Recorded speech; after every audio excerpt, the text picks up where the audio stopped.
Bem, nós vamos agora abrir nossas Bíblias no texto em que nós iremos meditar nesta noite, que é lá no livro do profeta Malaquias, último livro do Antigo Testamento. Quem está com sua Bíblia, ou vai abrir aí no seu smartphone ou algo que seja semelhante a isso. Malaquias, capítulo 3, do versículo 16 ao 18, é onde nós meditaremos nesta noite, com a graça de Deus. Malaquias 3, do 16 ao 18. Muito bem. Assim nos diz a palavra de Deus. Então aqueles que temiam o Senhor falaram uns com os outros, e o Senhor ouviu o que disseram. Na presença dele foi escrito um livro memorial para registrar os nomes dos que o temiam e que sempre honravam o seu nome. Eles serão meu povo, diz o Senhor dos Exércitos. No dia em que eu agir, eles serão meu tesouro especial. Terei compaixão deles como o pai tem compaixão de seu filho obediente. Então, vocês verão outra vez a diferença entre o justo e o mal, entre o que serve e o que não serve. Fecha os olhos. Vamos orar. Pai, nós estamos aguardando a tua palavra. E eu sei que nunca o Senhor reúne um povo para falar sem ter um objetivo, sem ter um alvo. Portanto, ajuda-nos a nos aquietarmos diante do Senhor nestes próximos minutos. Ajuda-nos a termos a mente pronta para receber a tua palavra, o coração aberto para esta palavra, para que ela, como uma semente, caia em um terreno fértil e ela possa então frutificar. Nós oramos em nome de Jesus.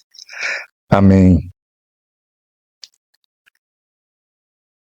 O tema da nossa meditação será Tesouro Especial de Deus. E eu quero começar a pensar com vocês exatamente sobre um tesouro. Eu fui criado por minha avó. Minha avó não era rica, mas ela tinha um tesouro. A minha avó, ela tinha um lenço semelhante a esse que eu tenho em mão aqui, e ela pegava o lenço e fazia assim, tipo um fonezinho, e ela guardava ali uns anéis, uns brinquinhos, e ela dava uns nozinhos nesse lenço e guardava num lugar que só ela sabia. Aquilo era muito especial para ela, aquilo era um tesouro para ela. E é desta maneira que Deus fala conosco nesse texto de Malaquias, que aqueles que creem e temem a Ele são para Ele como um tesouro especial ou particular. Imagine você viver em um lugar onde tudo está dando errado, onde tudo está caminhando para trás. Imagine você morar em um lugar onde a injustiça está sendo praticada pelos líderes, pelos juízes, por aquelas pessoas que o povo olhava para elas e elas deveriam fazer diferença. Imagine você morar num lugar assim e você então servir a Deus e num dado momento vir ao teu coração o seguinte pensamento: de que vale servir a Deus? Está tudo ruim, está tudo dando errado, está tudo péssimo e eu não tenho mais expectativas, nem esperança nenhuma. Era isso que estava na mente e no coração do povo de Israel nesse momento da história. 12 anos passou ali Neemias, um homem de Deus, liderando trabalhando e ensinando o povo como agir, como administrar, e eles reconstruíram os muros de Jerusalém, eles reconstruíram o templo, eles recomeçaram os serviços lá no templo para adorar a Deus. Mas depois que Neemias volta para o seu trabalho principal, que era em Suzã, servindo o rei, o povo começa a fazer tudo errado novamente. Neemias tem que retornar para colocar a casa em ordem. É neste fundo histórico em que o texto é escrito. Nesse momento, Deus chama um homem chamado Malaquias, o último profeta do Antigo Testamento, que vai registrar a palavra de Deus para o seu povo. Depois dele vem João Batista, antes de Jesus Cristo. É nesse momento que Deus está falando com o povo. E o povo estava, na sua grande maioria, dizendo de que adianta servir a Deus.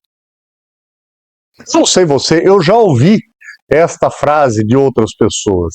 Pastor, de que adianta servir a Deus? De que adianta ir na igreja? De que adianta fazer isso? De que adianta ter uma vida com princípios e regras? Era isso que esse povo estava pensando. Entre os rebeldes com Deus, havia um grupo que temia Deus. Havia um grupo que, mesmo sofrendo todas as consequências daquele momento péssimo, social, eles ainda estavam firmes, e Deus chama esse povo de tesouro especial, tesouro particular. Mesmo temendo a Deus, hoje a gente vive um tempo difícil, não vive?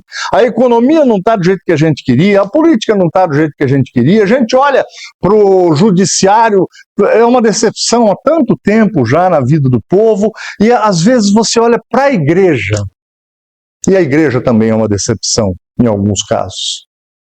Mas a gente pode aprender nesse texto a ser encorajado. Vejamos então, primeiro ponto que eu quero que a gente preste atenção. O Senhor, segundo o texto que nós lemos, o Senhor ouve os que o temem. Deus está sempre prestando atenção, gente, no povo que teme a Ele. Deus está sempre atento. De vez em quando a nossa filha telefona para nós, claro, hoje com a modernidade ela põe lá o vídeo, né? E a gente, quando percebe que o Davi, o nosso netinho, está meio começando a ficar distante dela, a gente daqui fala assim, Nairã, olha o Davi aí. Deus está sempre olhando para aqueles que temem a Ele. Deus está sempre prestando atenção na nossa vida, mesmo que a gente não perceba. Eram dias difíceis, como eu já disse, mas todos tinham dificuldades, os que acreditavam em Deus e os que não acreditavam também. Vejam, o sol nasce para todo mundo, gente. As tempestades vêm para todo mundo.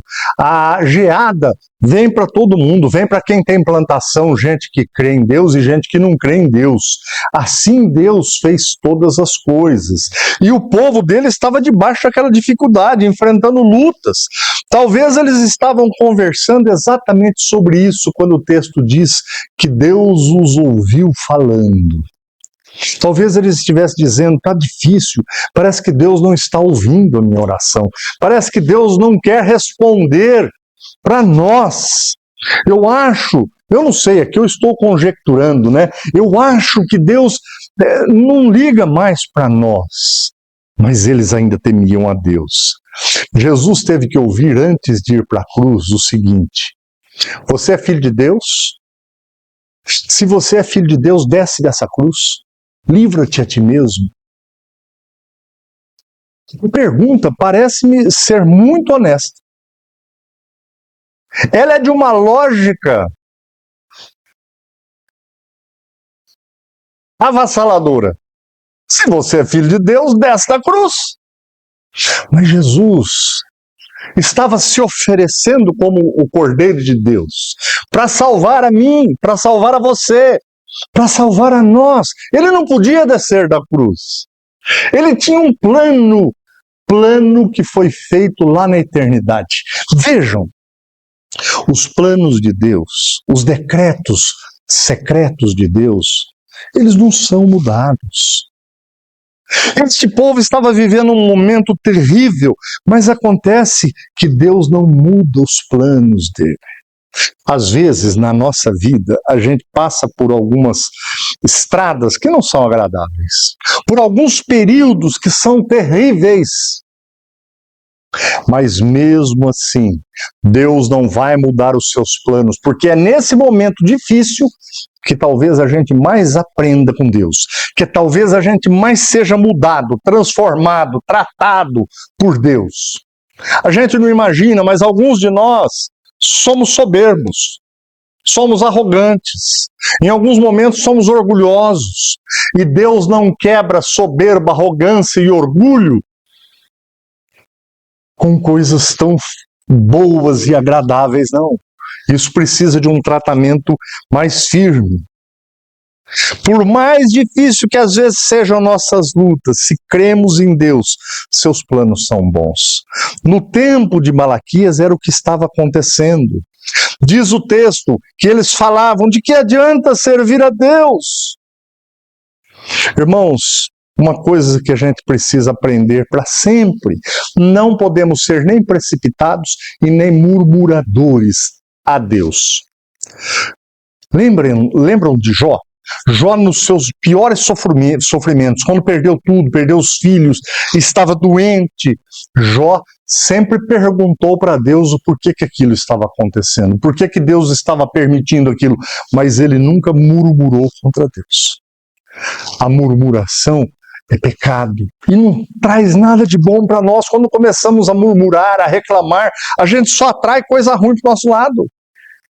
Ninguém gosta de ficar perto do murmurador. Amanhã é segunda-feira. Imagina você chegando no teu local de trabalho, uma pessoa reclamando, murmurando. Ninguém gosta, ninguém aguenta. E Deus não quer isso na vida do povo dele.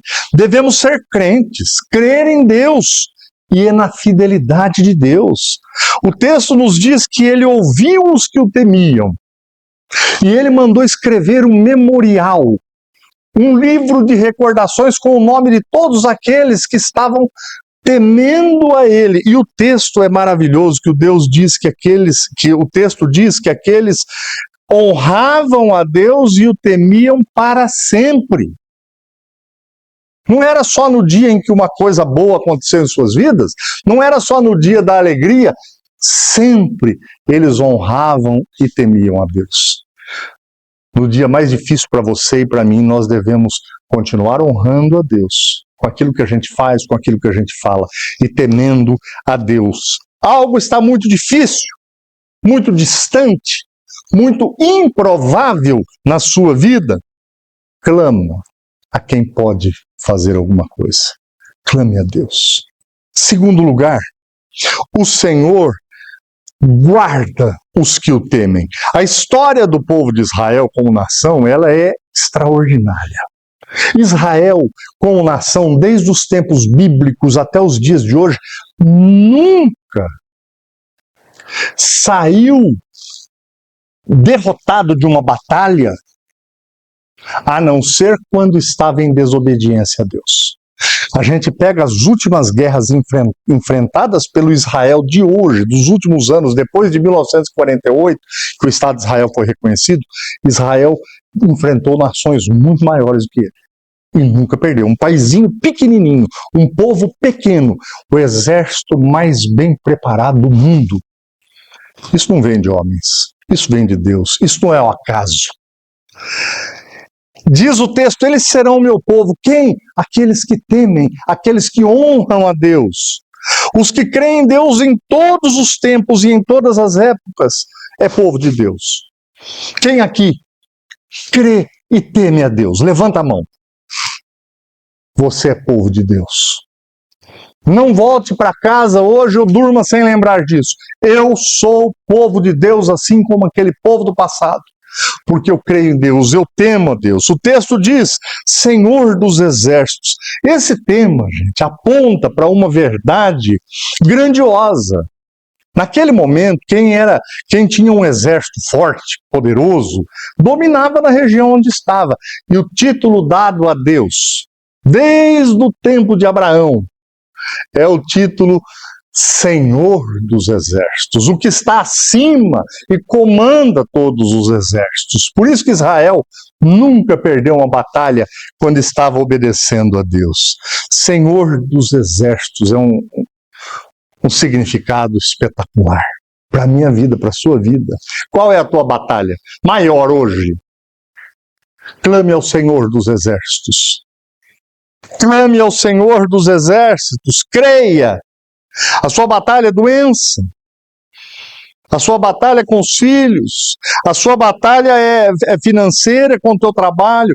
Eu quero falar principalmente, tem muita gente às vezes que está enfrentando esses tempos difíceis, desempregados. Eu me lembro que uma vez em Botucatu foram demitidos da Duratex muitos funcionários. Muitos funcionários. E aqueles funcionários que estavam lá 15, 20 anos trabalhando, eles saíam da Duratex sem saber o que iam fazer. Eles precisavam de tratamento psiquiátrico, psicológico, porque eles não conseguiam lidar com aquela realidade. A mesma coisa aconteceu quando a FEPASA fez acordo para dispensar milhares e milhares. Coloque tua vida, tua dificuldade hoje na presença do Senhor dos Exércitos. Ele pode reverter essa situação e fazer o inimaginável na tua vida. Creia. Diz ele, no dia em que eu agir, ele estava se referindo, Deus estava referindo-se aqui a coisas que sucederiam nesse tempo de Malaquias, mas este princípio mostra-nos que Deus, ele tem um agir iminente, o que significa que a qualquer instante a ação de Deus pode transformar a tua vida, pode transformar a minha vida. Nos dias difíceis, diz assim o texto, Deus terá compaixão daqueles que creem nele, como um pai se compadece do seu filho obediente. Compaixão é se compadecer daquilo que o outro está sofrendo, daquilo que o outro está vivendo. Gente, e dor na alma é algo que só quem a sente sabe dizer.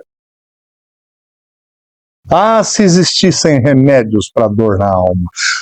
Mas existe o Senhor dos Exércitos que pode curar a nossa alma. Só Ele pode. Só Ele pode curar a alma do ser humano. A nossa família também é protegida, gente, por Deus, quando nós cremos em Deus. Lembrem de Noé. Diz o texto bíblico que Noé e a sua família foi salvo. Todos os seus filhos, suas noras e a esposa. Lembremos também do carcereiro de Filipos. Paulo e Silas falaram, olha, crê no Senhor Jesus e será salvo tu e tua casa. E Raabe? Raabe era uma prostituta. Até aquele instante em que ela conhece os espias, os espiões de Israel, mas ela é salva junto com toda a sua família. Quando você crê, você traz bênção para os teus filhos, você traz bênção para você e para quem estiver perto de você. Vocês lembram de José, no Egito? José, ele esteve na casa de Potifar, José esteve na prisão e depois José esteve como governador no Egito. Em todos esses lugares a Bíblia diz, tudo que José fazia prosperava, porque Deus era com José. Aqueles que creem em Deus, eles têm essa bênção de Deus o guardar de uma maneira extraordinária. E por fim, o Senhor expõe a diferença entre o que crê e o descrente. O povo estava vivendo de um jeito irregular. O povo estava vivendo de tal maneira que a Bíblia diz que não havia diferença entre o que acreditava em Deus e o que não acreditava. Eles estavam vivendo com muita liberalidade. Eu tenho visto hoje tantas pessoas vivendo de maneira inconveniente na presença de Deus. Uma dessas inconveniências que eu mais acho grave é você ser crente, crer em Cristo como Senhor e Salvador e viver como um derrotado, como uma derrotada. Alguma coisa está errada. Ou você não está clamando a Deus ou você não está buscando o favor do Senhor dos Exércitos. Mas outra situação horrível é de quem vive por aí comungando com todas as práticas que estão por aí. bebendo, comendo como se não houvesse amanhã. Era o que estava acontecendo. Deus falou: eu vou mostrar para vocês que existe diferença entre o que crê e o que não crê, novamente, entre o justo e o injusto. Nós somos um tesouro especial de Deus, gente. Nós temos que ser os mais alegres, nós temos que ser os mais comunicativos, nós temos que fazer bem para as pessoas. Agora, nós precisamos ter um cuidado muito especial em como nós vivemos. Diz o texto: busquei o Senhor, no Salmo 34, e Ele me respondeu, livrou-me de todos os meus temores. Os olhos do Senhor estão sobre os justos e os seus ouvidos abertos para os seus clamores. O justo é ouvido por Deus. Eles são também guardados. Aquele que habita no abrigo do Altíssimo encontrará descanso à sombra do Todo-Poderoso. Salmo 91:1. E ainda Salmo 91:7. Ainda que 1000 caiam ao seu lado e 10.000 morram ao seu redor, você não será atingido. Eles são abençoados, aqueles que servem a Deus. A vida deles é uma vida diferenciada. Existe alegria, existe paz e existe esperança. O ser humano não vive sem esperança de que as coisas irão melhorar. Eles suportam o dia ruim. O crente sabe que depois da tempestade virá a bonança. Aquele que crê em Deus sabe que a bondade de Deus estará com ele, assim como Davi, ele conhece a fidelidade de Deus. Davi disse: o justo enfrenta muitas dificuldades, mas o Senhor o livra de todas elas. O que crê em Deus não teme nem a morte, porque ele sabe onde ele estará no momento em que ele fechar os olhos aqui. E não tem jeito.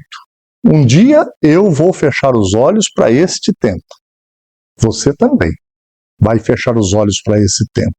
Nós temos que ter segurança em Deus. Os crentes são percebidos pela ação de Deus.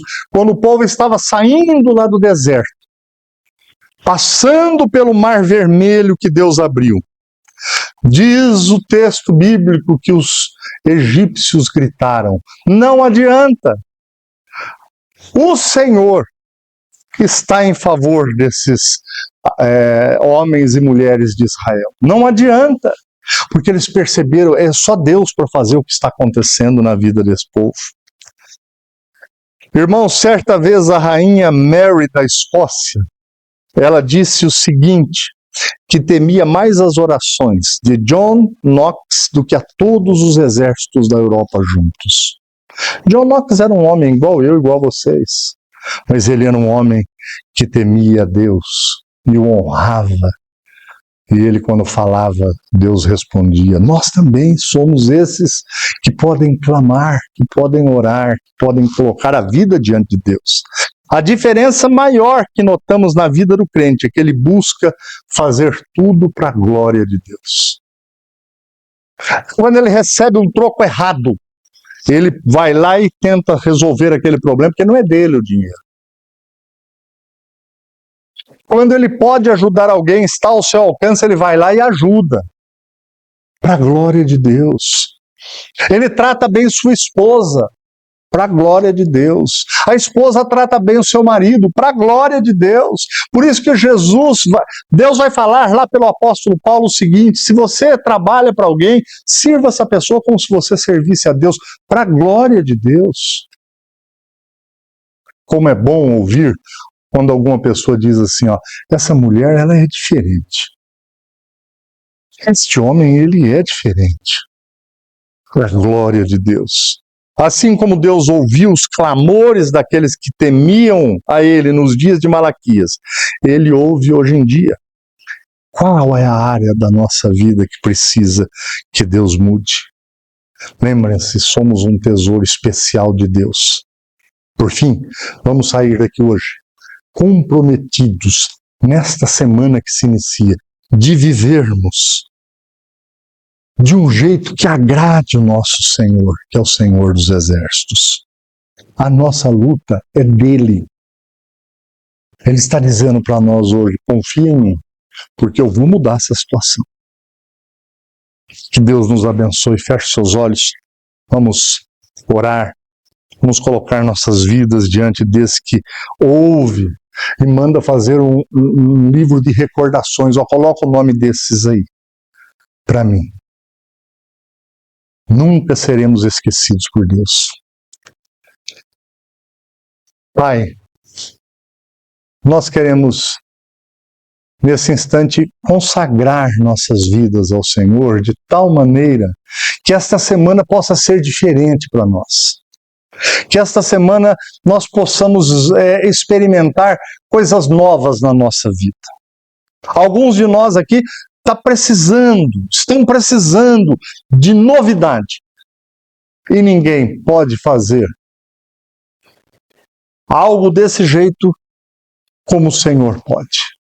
Traga novidade na vida de quem precisa de uma novidade. Traga esperanças para a vida de quem precisa de esperança. Traga, meu Deus, encorajamento, porque o Senhor nos ouve, porque o Senhor nos guarda e porque o Senhor faz diferença, nos distingue daqueles que não creem. Fortalece a nossa igreja, fortalece o teu povo. Nós oramos em nome de Jesus. Amém.